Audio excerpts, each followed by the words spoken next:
yang berkuasa dan berdalam dan kehidupan kami. Kami siapkan hati untuk firman-Mu Tuhan. Jamah hati kami, ubah kehidupan kami. Terima kasih Bapa. Terima kasih Tuhan. Bapa-Ku datang dan berserah, ku nyatakan Kau yang berkuasa dalam gelap, Kau setia, Kau cahaya hidupku.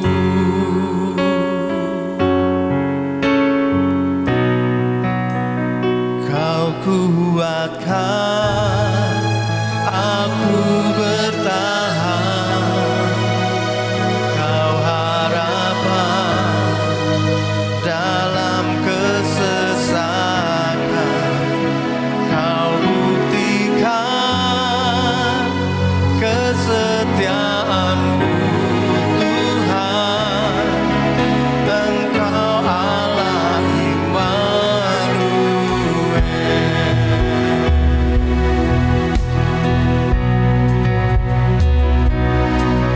Bapa-Ku datang untuk menyembah, ku nyatakan Kau yang bertahan dalam lembah, Kau sempurna, Kau cahaya bagiku.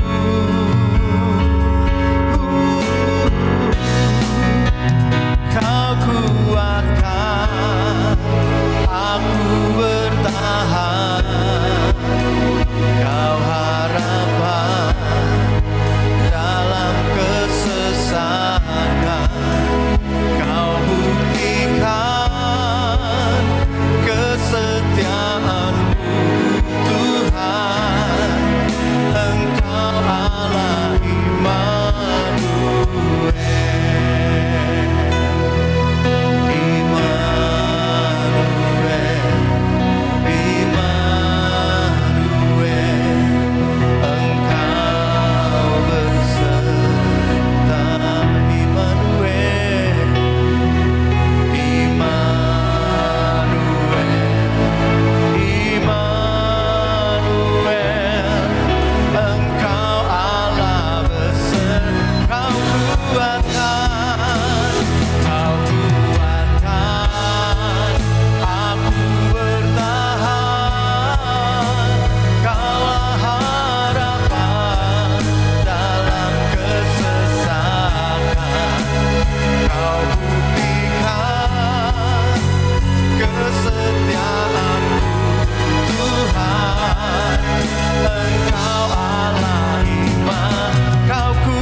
Engkaulah harapan Tuhan. Terima kasih. Dalam kesesakan, Kau buktikan kesetiaan-Mu Tuhan. Engkau Allah Immanuel. Engkau Allah Immanuel. Engkau Allah Immanuel. Engkau Allah Immanuel.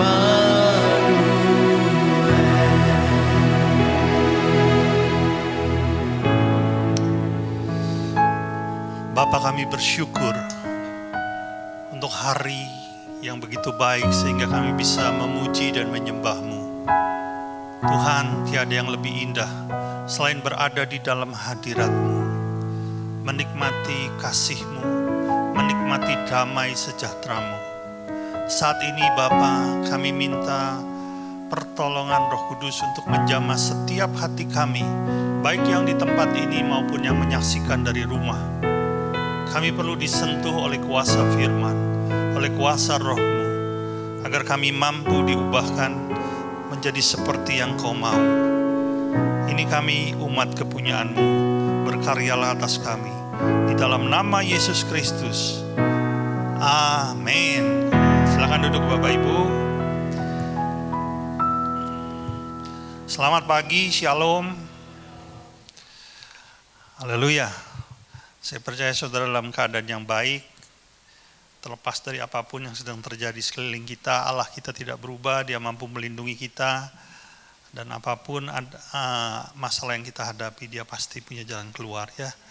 Damai sejahteranya selalu dicurahkan di tengah-tengah kita. Saudara yang dikasihi Tuhan, sebelum saya menyampaikan firman Tuhan, ada sebuah pertanyaan yang saya ingin jawab melalui mimbar ini. Kenapa ini saya jawab melalui mimbar ini? Supaya kita semua tahu, dan di dalam pertanyaan ini sebenarnya ada sebuah berkat Tuhan yang luar biasa. Sesuatu yang akan mengokohkan iman kita kepada Kristus. Bunyi pertanyaan itu demikian. Bagaimana gereja bisa bertahan hidup di tengah masa pandemi seperti ini, di mana ibadah tatap muka tidak bisa dilakukan seperti sekarang ini? Haleluya. Ya, ini mungkin pertanyaan yang didasari dengan niat yang baik ya. Jawabnya sebenarnya sederhana. Gereja bisa bertahan hidup karena Tuhan yang memelihara kehidupan gereja. Sederhana sekali. Kita punya Tuhan yang hidup. Kalau Dia bisa memberi makan 5.000 orang hanya dengan 5 roti dan 2 ikan, apa sulitnya Dia memelihara kehidupan gerejanya? Memang kolekte atau persembahan adalah salah satu cara yang bisa dipakai Tuhan untuk memelihara kebutuhan gereja. Tapi perhatikan, itu bukan satu-satunya cara, saudaraku. Bukan satu-satunya cara. Artinya Tuhan tetap bisa pelihara gerejanya dengan cara yang Dia mau, bahkan sekalipun tanpa ada persembahan atau kolekte. Dia tetap mampu. Tolong jangan batasi Yesus dengan logika kita ya. Dia tetap Allah yang tidak terbatas. Seperti yang pernah saya saksikan berulang-ulang, bagaimana Allah menolong kebutuhan gereja kita secara ajaib, bahkan tanpa campur tangan manusia. Jadi tangkap hal ini saudara. Bahkan sebetulnya gereja tidak boleh menggantungkan hidupnya pada persembahan jemaat atau pada kolekte loh. Kenapa demikian? Karena ketika gereja mengandalkan kolekte, itu sama saja dengan gereja mengandalkan manusia. Betul nggak saudara? Padahal firman-nya dengan jelas berkata, terkutuklah orang yang mengandalkan manusia, yang mengandalkan kekuatannya sendiri. Bahkan saya sebagai seorang hamba Tuhan, nggak boleh loh mengandalkan manusia. Pemeliharaan kehidupan saya hanya dipercayakan kepada Tuhan saja. Dan kabar baiknya, Dia tidak pernah gagal memelihara hidupmu dan hidupku. Amin. Haleluya. Paulus pernah berkata kepada jemaat di Filipi, Allahku akan memenuhi segala keperluanmu menurut kekayaan dan kemuliaannya di dalam Kristus Yesus. Tangkap ini saudara. Jangan percayakan hidupmu kepada manusia, tapi percayakan hidupmu hanya kepada Tuhan. Ini berlaku untuk semua pengikut Kristus. Apapun profesinya, termasuk saya sebagai seorang pendeta, juga dalam kehidupan gerejanya. Coba kita katakan bersama ya, aku percaya Tuhan mampu mencukupi kebutuhanku. 1, 2, 3, aku percaya Tuhan mampu mencukupi kebutuhanku. Kolekte atau persembahan hanyalah sebuah sarana. Hanyalah sebuah kesempatan yang diberikan Tuhan kepada Anda dan saya untuk dipakainya menjadi penyalur berkat. Jadi ini sebuah kesempatan saja yang ditawarkan kepada kita Mau nggak kita menjadi saluran berkatnya? Seperti yang dilakukan oleh Yohana, ya, kalau Anda baca di dalam Alkitab, coba kita lihat aja deh. Lukas 8 ayatnya yang ketiga, tolong ditampilkan. Maaf tadi saya lupa memberikan ayat, nggak apa-apa ya, agak lambat sedikit. Lukas 8 ayat 3. Yohana istri Kusa, bendahara Herodes, Susana, dan banyak perempuan lain. Perempuan-perempuan ini melayani rombongan-rombongan itu dengan kekayaan mereka. Tapi perhatikan saudaraku, bila seandainya tidak ada perempuan-perempuan kaya ini dalam pelayanan Yesus, pelayanan Yesus tetap bisa berjalan dengan baik, saudara. 5 roti dan 2 ikan itu dilipat gandakan tanpa uang.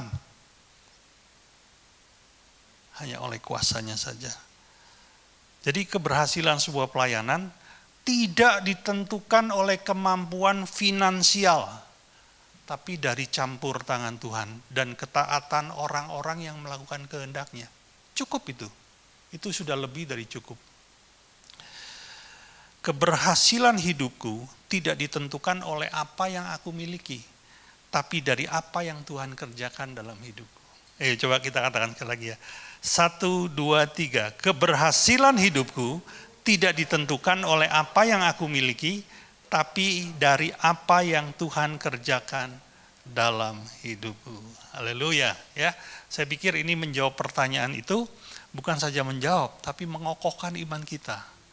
Bahwa di dalam segala situasi, pemeliharaan Allah itu enggak pernah gagal. Enggak pernah gagal. 1,5 tahun sudah gereja kita melewati masa pandemi ini. Dan saudara menjadi saksi mata bagaimana Tuhan mencukupi gerejanya. Dengan caranya yang kita tidak duga. Hari ini bahkan di tengah situasi seperti ini, gerejanya masih bisa menjadi berkat untuk banyak orang loh. Walaupun kita tidak publikasikan, tapi kita melakukan itu, saudaraku. Hari ini saya akan bicara tentang uang. Nah, ini hal yang agak sensitif ya. Tapi sebelum saya mulai, tangkap ini dulu, saudara. Bahwa saya menyampaikan ini bukan untuk mendorong saudara memberikan persembahan ke gereja. Bukan. Bukan sedang memprovokasi saudara untuk memberikan jumlah persembahan yang lebih besar daripada sebelumnya. Sama sekali tidak. Tapi ini disampaikan agar kita memiliki pandangan dan sikap hati yang benar terhadap uang. Haleluya. Tahukah saudara, melalui caramu mengelola uang, engkau bisa dilihat kedewasaan rohaninya. Uang itu penting. Ya, dan uang menggambarkan kedewasaan rohani dari si pemegangnya. Mengapa demikian? Karena dari pengelolaan keuangan, di situ bisa dilihat pengendalian diri orang itu. Di situ bisa dilihat kemurahan hatinya. Di situ bisa dilihat imannya. Di situ bisa dilihat kejujurannya. Di situ bisa dilihat kerendahan hatinya. Di situ bisa dilihat kesetiaannya pada janji-janjinya. Bahkan melalui pengelolaan keuangan bisa kelihatan apa yang kau kejar sesungguhnya dalam kehidupan ini. Jadi pengelolaan keuangan itu menunjukkan siapa dirimu sesungguhnya. Amin, saudara. Penting sekali. Dan Yesus memberikan penekanan yang amat kuat terhadap pengelolaan keuangan ini. Mari kita baca satu ayat saja. Ini tercatat di Matius pasal 6 ayatnya yang ke-24.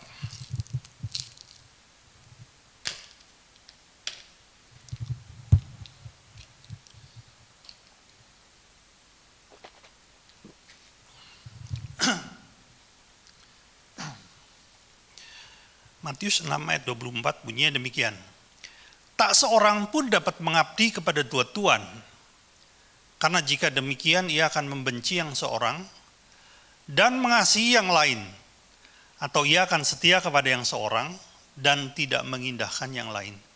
Kamu tidak dapat mengabdi kepada Allah dan kepada Mamon. Mamon itu sesungguhnya artinya adalah kekayaan, atau boleh juga disamakan dengan uang. Sesungguhnya tidak ada yang salah dengan kekayaan atau uang. Tapi yang dimaksud Yesus di sini bukanlah mamon secara fisik, bukanlah uang yang secara fisik atau kekayaan secara fisik, tapi sesungguhnya adalah sikap hati terhadap uang itu. Jadi mamon yang dimaksud Yesus di sini adalah sikap hati yang membuat orang itu terikat kepada uang. Atau mungkin kalau dibuat sederhana, mamon di sini artinya adalah cinta akan uang. Ya. Nah ini yang diwaspadai. Seorang hamba Tuhan itu memberikan sebuah definisi yang sederhana namun sangat baik sebetulnya. Saya setuju. Dia menyebut mamon itu Allah saingan. Ya, Tuhan saingan. Yesus berkata kepada murid-muridnya, engkau tidak bisa melayani Tuhan dan mamon secara bersamaan. Karena kalau engkau lakukan itu, maka engkau akan membenci yang satu dan mengasihi yang lain. Engkau akan setia kepada yang satu, tidak setia kepada yang lain. Kenapa demikian, saudaraku? Itu sama dengan kita mau mengikuti dua orang yang punya tujuan perjalanan yang berbeda. Satu mau ke Bali, satu mau ke Jakarta. Anda tidak mungkin ikuti keduanya. Pada akhirnya kita harus memilih, mau ke Bali atau ke Jakarta. Hanya bisa memilih satu orang saja yang kita ikuti. Demikian pula dengan mengikuti Allah atau mengikuti mamon. Kenapa demikian? Karena Allah dan mamon itu punya karakter yang berlawanan, saudara. Karakter yang amat kontras gitu, bertolak belakang. Sementara Tuhan itu murah hati, penuh belas kasih, tulus, jujur, setia pada janjinya, suka memberi. Tapi cinta akan uang akan melahirkan apa? Ketamakan, keserakahan, kikir. Kikir itu sama dengan pelit, saudara. Dusta, bahkan oleh karena cinta akan uang, orang bisa bertindak kejam. Sangat tidak bisa berbelas kasih kepada orang lain. Paulus mengatakan bahwa cinta akan uang itu sumber atau akar dari segala kejahatan. Artinya kalau kita punya hati yang seperti itu, maka akibatnya akan lahir dosa-dosa yang lain dari hati yang seperti itu, saudaraku. Sekitar 1 bulan yang lalu ya, saudara, ada seorang ibu datang ke tempat ini ya. Jarak rumahnya nggak jauh di belakang tempat ini, kira-kira jaraknya hanya 150 meter dari gereja kita. Dia kebingungan karena anaknya sakit. Sakit cuma dikasih obat kok nggak kunjung sembuh. Nah kebetulan saya ini kan ada sisa swab antigen. Saya bilang coba ibu tes anaknya untuk di swab dulu ya, daripada dia ke laboratorium mahal kan ya toh. Saya nggak tahu sekarang swab antigen itu berapa, 150.000 kali ya sekali tes. Nah, dan ketika dites, didapati anak ini sebetulnya positif. Jadi jelas, anak ini positif COVID. Nah, ibu ini tambah panik lagi. Dia bingung, gimana Pak Hari? Saya bilang, ibu lapor RT. Dan ketika dia lapor RT melaporkan perihal itu kepada puskesmas. Dan puskesmas itu memberitahu, tunggu nanti kami akan memberi jawaban. Tapi setelah sekian hari belum ada jawaban dari puskesmas, belum ada tindakan apa-apa. Cuma dilaporkan bahwa di alamat tertentu di sini ini ada orang yang kena COVID. Akhirnya ibu ini datang lagi ke sini, gimana Pak Hari, nggak ada tindakan apa-apa. Nah, saya kan pernah kena COVID. Jadi paling tidak saya tahu apa yang pernah saya minum ya. Tentunya saya tidak berlagak jadi dokter, tapi saya tahu paling tidak ada vitamin-vitamin tertentu atau obat-obat yang tidak kritis lah ya, tidak harus sesuai dokter kayak vitamin D, seng ya, itu kan bisa diberikan untuk membantu daya tahannya segera pulih. Itu coba ibu cari ini obat ini ya. Dan ketika dia cari nggak dapat, saudara. Akhirnya saya bantu cari. Saya cari ke apotek satu, ke apotek. Itu jangankan obat COVID ya. Vitamin-vitamin yang sehubungan dengan penyakit COVID pun nggak ada loh di Kota Malang. Kemana semua? Sampai saya tanya, itu obat tuh kemana semua? Habis Pak, dibeli orang katanya. Tapi apa nggak datang lagi? Nggak tahu datangnya kapan. Pokoknya sudah habis ini. Bahkan kita sudah nggak punya stok nih, udah agak lama. Dan ketika saya baca berita, apa yang terjadi saudara? Di Surabaya, di Jakarta, di Bandung, ditangkap orang-orang yang mengepul obat itu, memberi dalam jumlah besar untuk kemudian dijual lagi dengan harga yang berlipat-lipat. Waduh, luar biasa saudaraku.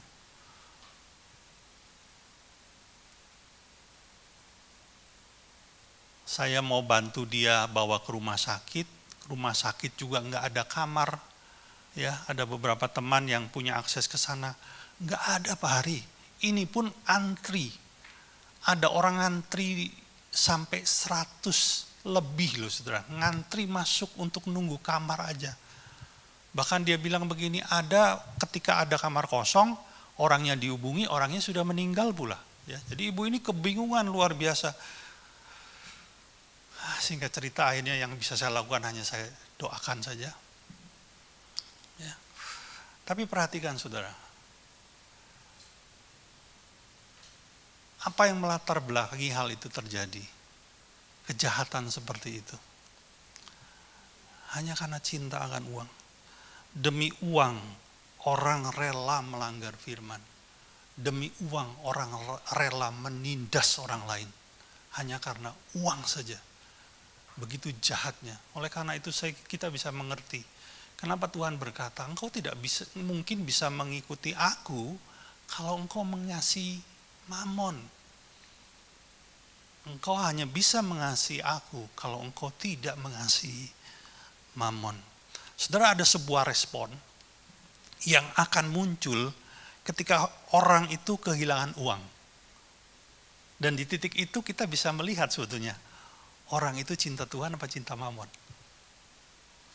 Ketika seseorang kehilangan uang, pasti dia ada respon ya. Pasti ada respon. Tapi responnya menunjukkan siapa yang dicintainya dalam hidupnya. Saya pernah melihat saudara sesuatu yang sebetulnya sangat memprihatinkan. Seorang anak perempuan yang sudah dewasa ya. Katakan seorang wanita lah. Bisa mencaci maki ibu kandungnya sendiri. Hanya karena apa? Ibu kandungnya belum mengembalikan uang yang dipinjam kepada anaknya itu. Wow. Padahal kalau dibilang apakah anak perempuan ini orang miskin? Enggak juga sih. Dia masih mampu dengan harta yang dia punya, masih hidupnya enggak terganggu sebetulnya. Tapi dia bisa caci maki ibunya sedemikian luar biasa. Kenapa demikian? Karena yang ada di dalam hatinya bukan Yesus, tapi mamon. Namun sebaliknya ketika orang mencintai Tuhan, dia punya sikap yang berbeda. Saudara, ada sebuah peristiwa yang sebetulnya peristiwa kecil ya, tapi di situ saya bisa melihat bahwa orang ini tidak mencintai mamon. Jadi ada seorang rekan gembala di kota ini, ya. Ini saya tahu secara nggak sengaja karena dia berurusan dengan seorang tukang kayu, dan tukang kayu itu kebetulan jasanya juga pernah saya pakai di tempat ini. Jadi secara nggak sengaja aja. Tapi saya ceritakan langsung aja pada ceritanya begini. Jadi ceritanya si tukang kayu ini satu hari menghubungi teman saya yang gembala ini ya. Maaf saya nggak sebut namanya. Dia bilang, Pak, tolong Pak, saya perlu uang. Uang untuk apa? Ini loh, untuk cicilan sepeda motor. Kalau enggak sepeda motor saya ini ditarik. Saya nggak punya kendaraan untuk kerja ke sana kemari. Saya janji Pak, 2 minggu saya kembaliin. 2 minggu saya kembaliin. Ya, akhirnya, padahal dia adalah seorang gembala dari sebuah gereja yang kecil, saudaraku. Ya, dan di masa pandemi ini tentunya dia juga membutuhkan uang, ya toh. Namun karena orang ini meminta dengan sangat memohon-mohon, akhirnya dipinjamkanlah uang. Nilainya nggak besar, cuma 1,5 juta dipinjam. Iya Pak, saya janji 2 minggu dikembaliin. Apa yang ditunggu saudara setelah 2 minggu? Nggak ada kabar. Setelah sebulan, nggak ada kabar. Setelah 2 bulan, nggak ada kabar saudaraku. Dan yang menarik, status dari si bapak tukang kayu ini, dia kan punya WA dan suka bikin status. Statusnya itu bagus-bagus saudara. Terima kasih Allah karena kami mendapat berkah hari ini, dan statusnya bagus-bagus. Tapi sekalipun dia tidak pernah menghubungi orang yang dipinjaminya ini.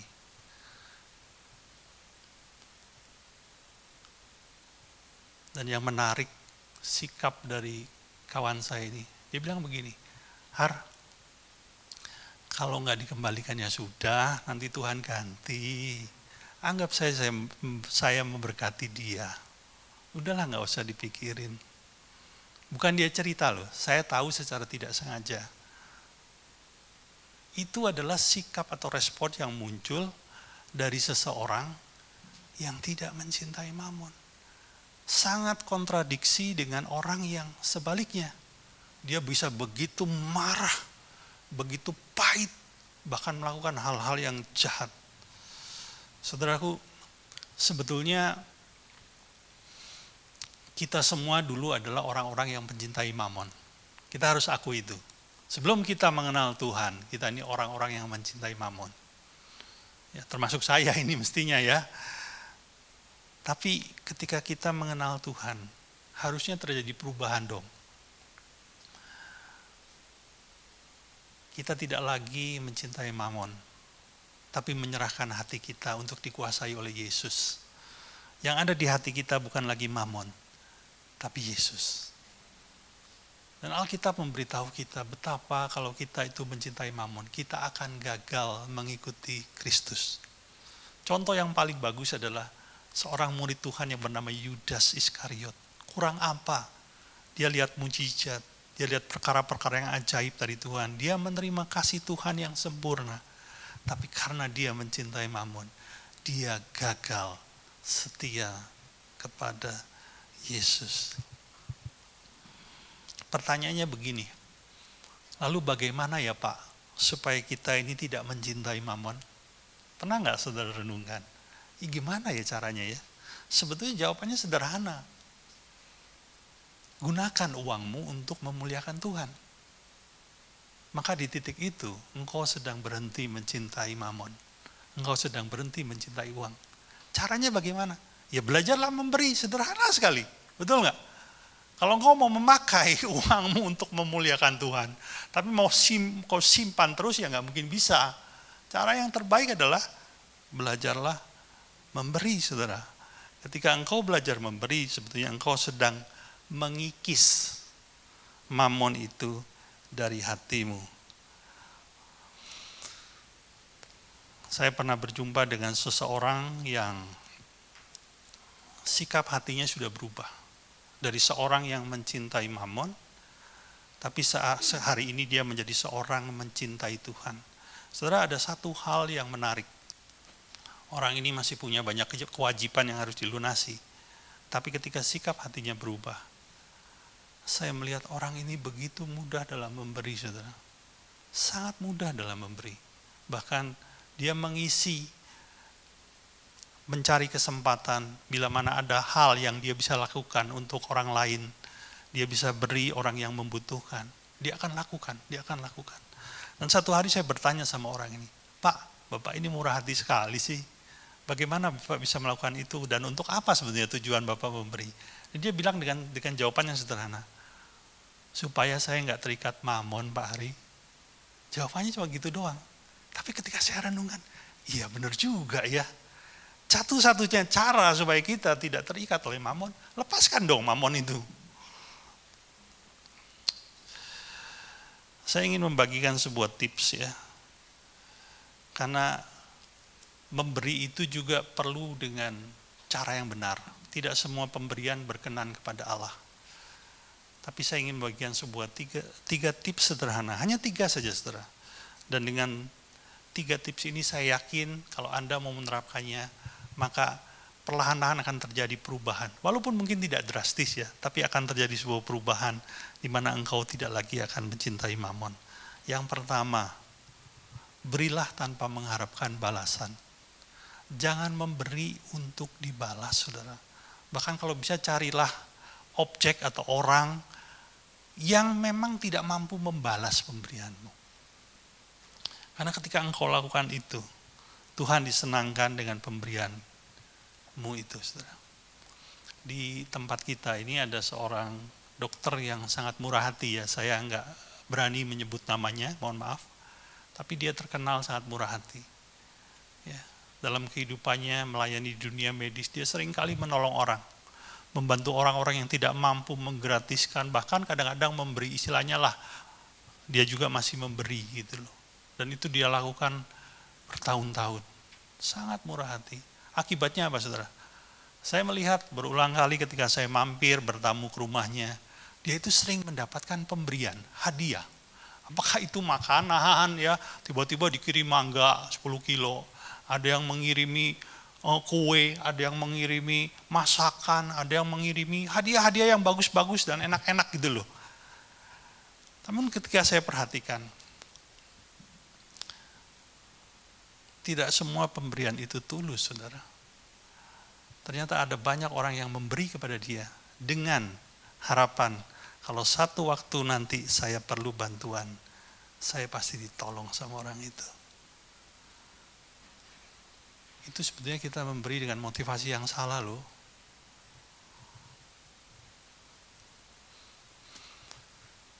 Berilah tanpa motivasi untuk dibalas. Kalaupun orang itu mau membalas, itu bukan karena rekayasa dan rancangan kita.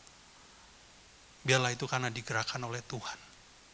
Bagian kita menabur, kita memberi untuk menyenangkan Tuhan, untuk melepaskan mamon dari hidup kita.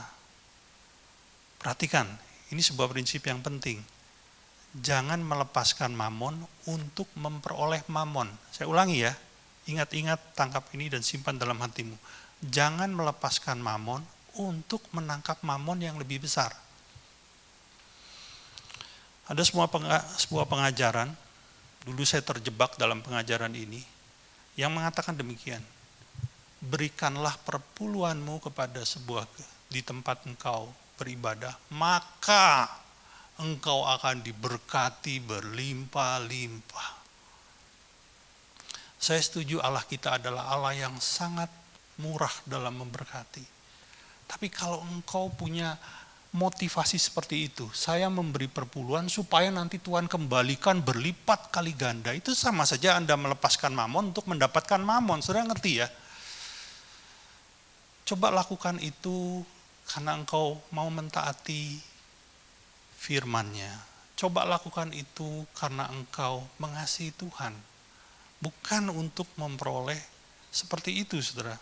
Saya kasih analogi yang sederhana. Ya, kita kan secara rohani kita percaya bahwa kita ini adalah anak-anak Allah yang dipelihara oleh Bapa kita di surga. Amin. Kalau seorang anak memberikan sesuatu kepada bapaknya dengan tujuan supaya bapak saya nanti balas, saya kasih 10.000 nanti dia balas 100.000, kira-kira baik nggak gitu sih? Saudara, saya yakin ketika engkau mengasihi ayahmu atau papamu atau mamamu, bahkan dia nggak mampu balas pun, engkau tetap kasih kan?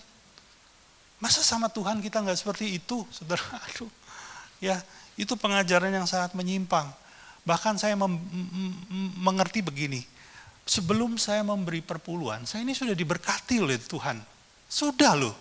Kalau enggak, bagaimana mungkin saya bisa memberi perpuluhan? Saudara ngerti? Saudara bayangkan kalau Tuhan itu baru memberkati saudara, ketika saudara ini memberi perpuluhan. Mungkin hari ini saudara sudah nggak ada loh. Betul nggak? Sebelum engkau memberi perpuluhan, engkau sudah diberkati berulang kali. Kita sudah menerima kebaikan-kebaikan Tuhan. Waktu kita memberi perpuluhan, kita ini hanya ingin menyenangkan Dia. Dengan cara apa? Mentaati firman-Nya. Cuma itu, saudaraku. Apapun persembahan yang kau berikan kepada Allahmu, ya sebetulnya ya, Tuhan tuh nggak perlu lo duitmu. Betul nggak? Ya toh? Tuhan tuh memberi kesempatan, sekali lagi, kesempatan kepada Anda dan saya menjadi saluran berkat.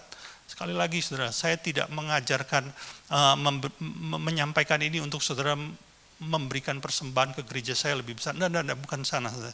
Tapi ini adalah salah satu tips, cara supaya kita bisa memberi sesuatu dan itu memuliakan Tuhan. Yang kedua, memberi bukan untuk dipuji. Ya. Berilah bukan karena engkau mencari pujian. Saudara, beberapa hari terakhir ini ada sebuah berita viral. Dan saya adalah salah satu orang yang tertarik dengan berita itu. Ceritanya demikian, saudara. Saudara pasti juga tahu ya, kalau saudara memperhatikan. Ada seorang pengusaha yang sudah meninggal, orang Palembang, orang Aceh sebetulnya yang katanya tinggal di Palembang, namanya Aki Ditio. Dia memberikan donasi sumbangan kepada pemerintah provinsi Sumsel ya, Sumatera Selatan, yang diwakili oleh Kapolda dan gubernurnya. Itu nilainya itu fantastis, saudara. Jumlahnya itu 2 triliun. Nah, jadi yang pertama saya ingin tahu, siapa orang ini gitu loh. Karena saya tidak pernah mendapati ada sebuah donasi di Indonesia atas nama pribadi yang jumlahnya sebesar itu. Saya nggak pernah dapati itu. Dan ini karena sekedar ingin tahu, saya searching di Google. Saya searching, kok nama ini kok nggak ada gitu loh. Bahkan saya sampai cari 50 orang terkaya Indonesia. Ya, iseng-iseng saudara, bukan saya. Jadi iseng aja. Karena untuk mencari siapa tahu ini siapa sih ini si Aki Ditio. Saya cari. Namanya nggak ada saudara. Ya, saya mendapati bahwa informasinya begini. Ini dari Forbes.com. 50 orang terkaya Indonesia, yang paling kaya itu namanya Michael Hartono dan saudaranya. Michael Hartono ini pemilik Jarum, rokok Jarum itu saudara ya. Itu kekayaannya 560 triliun. Dan yang ranking 50 kekayaannya namanya Susanto Suwarto. Ini saya sebut saja, orang memang sudah terpublikasi ya. Itu kekayaan, total kekayaan 6,8 triliun. Saya coba pikir baik-baik. Seseorang yang menyumbangkan dana tunai 2 triliun, enggak mungkin toh kekayaannya hanya 2T. Betul enggak? Ya, karena yang namanya total kekayaan itu termasuk aset-aset berharga lainnya. Tidak hanya dana tunai, di sana ada termasuk tanah, di sana juga ada termasuk barang-barang berharga, barang-barang bergerak, bahkan surat-surat berharga. Nah, semuanya ini yang disebut total kekayaan. Saudara bisa bayangkan nggak, kalau seseorang punya dana tunai 2T, dia akan masih punya banyak sisa kekayaan-kekayaan yang lain. Bahkan ketika saya coba perpanjang sampai 100 orang terkaya di Indonesia, namanya nggak ada saudara. Apakah karena orang ini sudah meninggal di tahun 2009, jadi namanya hilang? Ya mungkin saja kan. Nah harusnya kalau namanya hilang, kan ada penggantinya dong. Karena dananya masih ada. Apakah itu anaknya? Dan tidak ada satupun nama anaknya di situ. Tidak ada satupun. Ada seorang mantan menteri di negeri kita yang namanya Dahlan Iskan. Rupanya dia punya penasaran yang sama. Dia lakukan semacam penyelidikan, dia telepon pejabat-pejabat yang dia kenal di Sumatera Selatan, termasuk gubernurnya. Dia telepon teman-teman pengusaha Tionghoa yang dia kenal di Sumatera Selatan, bahkan di kota. Dia bilang, saya nggak terlalu tahu tuh dengan orang ini. Nggak terlalu tahu. Dan ketika akhirnya dia bisa menghubungi dokter pribadi, jadi dokter yang biasa menangani medis dari keluarga ini bertahun-tahun, namanya Profesor Hardi Darmawan, didapatlah sedikit informasi. Dan dokter ini bilang begini, Pak, saya juga nggak tahu banyak tentang bisnis beliau. Tapi yang saya tahu orang ini murah hati. Setiap kali ketika orang ini menyumbang, dia tidak mau namanya disebut. Dia cuma menyebutnya atas nama hamba Tuhan. Itu saja. Bukan berarti orang ini Kristen, saya nggak tahu dia Kristen atau bukan ya. Tapi cuma itu. Dan itu sudah dilakukan berulang-ulang saudara. Berulang-ulang. Tapi walaupun orang ini sudah meninggal, hartanya kan turun sama anaknya. Dan anaknya juga cuma disebut namanya Herianti. Itu juga nggak tahu tuh usahanya apa, namanya tidak terkenal di mana-mana. Malah saya mengagumi anaknya saudara. Kenapa? Bapaknya kan sudah meninggal. Tapi anaknya, kalau dia mau itu harta dia simpan aja juga, bapaknya juga nggak mungkin bisa protes kok, betul nggak ya toh? Tapi dia tetap sumbangkan. Dan itu pun didesak oleh Dr. Hardy, dia bilang begini, bagaimanapun dana sebesar ini lebih baik disampaikan secara terbuka, agar auditable, agar transparan, dan memperkecil kemungkinan dikorupsi. Maka dari itu dibuka atas nama Aki Ditio sumbangan 2T kepada Provinsi Sumatera Selatan. Wow. Yang menarik perhatian saya begini, orang ini sangat rendah hati. Sekali lagi, saya nggak tahu dia Kristen atau bukan, tapi dia begitu low profile. Dia memberi bukan untuk dikenal, bukan untuk dipuji. Biasanya para politisi yang lakukan itu, saudaraku ya. Tapi dia betul-betul nggak lakukan itu. Terlepas dia Kristen atau tidak, dia melakukan hal yang benar. Saya harus angkat topi sama dia. Yang ketiga, memberi tanpa memandang muka. Tidak pilih-pilih, kaya, miskin, agamanya Kristen, Hindu, Katolik, Islam atau apapun, baik atau jahat, enggak pilih-pilih, saudaraku. Jangan pilih orang yang baik sama dirimu baru engkau beri ya. Jangan pilih orang yang punya potensi untuk membalas kebaikan itu baru kau beri. Jangan pilih-pilih, saudara. Yesus pernah berkata, apabila kamu mengasihi orang yang mengasihi kamu, apakah upahmu? Pemungut cukai juga berbuat demikian, kata Yesus. Jadi jangan pilih-pilih dalam membeli. Ini adalah sebuah panduan yang sangat baik. Pertama, berilah tanpa mengharapkan balasan. Dua, berilah bukan untuk dipuji. Yang ketiga, berilah tanpa memandang muka. Saudaraku yang dikasihi Tuhan, Tuhan tahu kok engkau perlu uang. Dan saya yakin Tuhan akan mencukupi kebutuhanmu. Namun jangan izinkan hatimu dikuasai oleh uang. Karena cinta akan uang hanya akan membuatmu kehilangan Yesus. Bahkan ya, sekalipun engkau punya banyak hal yang baik yang sudah engkau kerjakan dalam hidupmu, kalau engkau punya hati yang mencintai mamon, sekali lagi engkau tidak mungkin bisa setia kepada Yesus. Masih ingat kisah pemuda yang kaya? Dia itu tidak mencuri, tidak berzina, tidak mengucapkan saksi dusta, menghormati orang tuanya, dan banyak hal yang baik yang dia kerjakan dalam hidupnya. Tapi terus Yesus bilang begini, jualah segala hartamu, berikanlah kepada orang miskin, dan ikutlah aku, maka engkau akan beroleh harta di surga. Dijamin loh, kamu nanti tak kasih harta di surga. Tapi apa yang terjadi? Lalu pergilah pemuda itu dengan hati yang sedih. Karena apa? Karena banyak hartanya. Sebetulnya tidak ada masalah dengan menjadi kaya atau punya harta yang banyak. Tapi yang jadi masalah adalah hati yang mencintai harta itu. Pesan hari ini singkat sekali. Kalau engkau mau mencintai Tuhan, engkau tidak bisa mencintai mamon. Sebaliknya ketika engkau mencintai mamon, engkau tidak akan bisa mencintai Tuhan. Amin, saudaraku. Kiranya firman ini berbicara dan berbuah dalam kehidupan kita. Mari kita tutup dalam doa.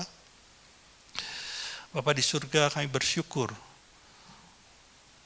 untuk firman, untuk teguran, untuk tuntunan yang akan membawa kami setia sampai akhir kepadamu. Tuhan, kami memberikan hati kami sepenuhnya hanya dikuasai oleh-Mu. Dan kami menolak hati kami untuk dikuasai oleh mamon. Kami akan menggunakan mamon untuk memuliakan nama-Mu. Terima kasih Bapa, di dalam nama Yesus kami bersyukur. Amin. Kita akan mendengarkan pengumuman. Oh, sorry. Saking semangatnya saudara, sampai lali. Kunci deh. Sebab tiada yang sepertimu, sebab tiada yang sepertimu. Hanya Kau Yesus yang mau mati untuk tebus hidupku. Sebab tiada yang sepertimu, sebab tiada yang seperti-Mu. Hanya Kau Yesus. Biarkan musik saja menyanyikan lagu ini. Saudara yang dikasihi Tuhan, kita akan menerima perjamuan kudus. Saya memberi kesempatan kepada kita untuk merenung, bersaat teduh sebentar. Bila ada hal yang tidak berkenan yang ada dalam hatimu, mari bertobatlah terlebih dahulu. Akuilah dosa itu di hadapan Tuhan, supaya engkau diampuninya, sehingga engkau layak menerima perjamuan ini, dan engkau menerima berkat yang ada dalam perjamuan ini.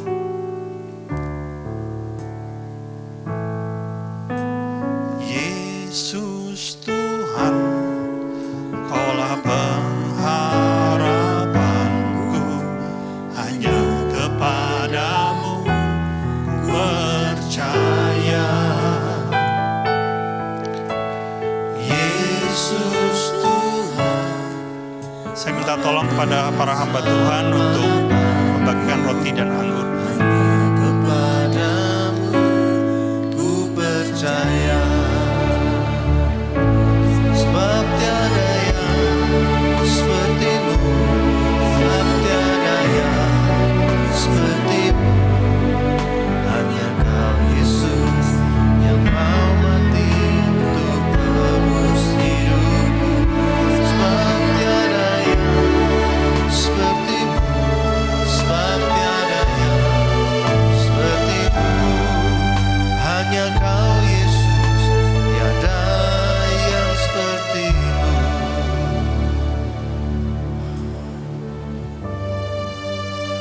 Bagi saudara yang sudah menerima anggur dan roti, mari kita bangkit berdiri.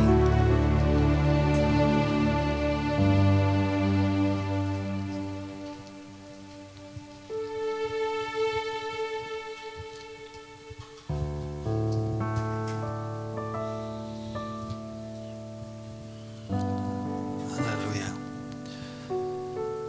Mari kita angkat roti di atas kepala kita. Sebab apa yang telah kuteruskan kepadamu telah aku terima dari Tuhan, yaitu bahwa Tuhan Yesus pada malam waktu ia diserahkan, mengambil roti dan sudah itu ia mengucap syukur atasnya. Ia memecah-mecahnya dan berkata, inilah tubuhku yang diserahkan bagi kamu, perbuatlah ini menjadi peringatan akan aku. Jemaat yang dikasihi Tuhan, bukankah roti yang kita pecah-pecahkan adalah persekutuan kita dengan tubuh Kristus? Mari kita makan dalam namanya.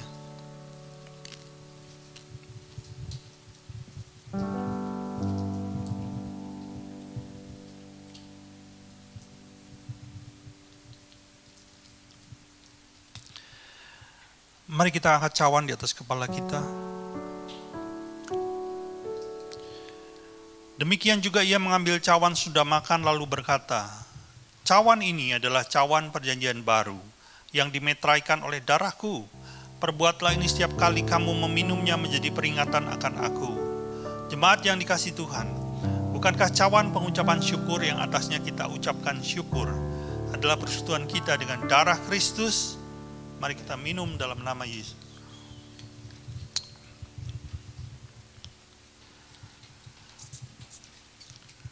Makasih Tuhan. Yesus Tuhan, Kaulah keselamatanku, hanya kepadamu ku percaya. Yesus Tuhan, Kaulah pengharapanku, hanya kepadamu ku percaya. Sebab tiada yang seperti-Mu,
Kau Yesus, tiada yang seperti-Mu.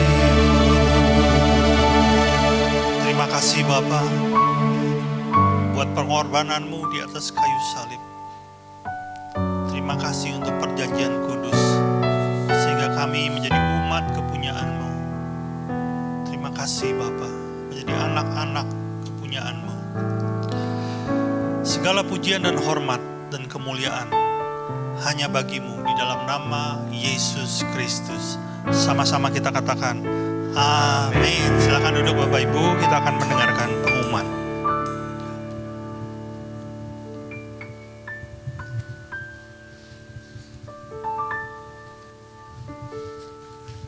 Shalom Bapak Ibu, selamat pagi. Saya akan baca pengumuman. Yang pertama, untuk ibadah minggu depan masih nanti di info update-nya lagi. Apakah bisa tatap muka atau masih online? Ya, Bapak Ibu bisa mengikuti ibadah online ini. Nanti linknya akan diberitakan sekitar jam 2 siang nanti di grup Telegram. Dan marilah kita membangun mesbah doa setiap jam 8 malam. Seperti yang sudah diumumkan, ajaklah anggota keluarga kita untuk membangun hubungan lebih intim dengan Tuhan. Dan doa malam juga demikian masih akan diumumkan lebih lanjut di grup Telegram. Itu aja, mari kita doa persembahan. Terima kasih Bapa, kami boleh memuji membesarkan nama-Mu.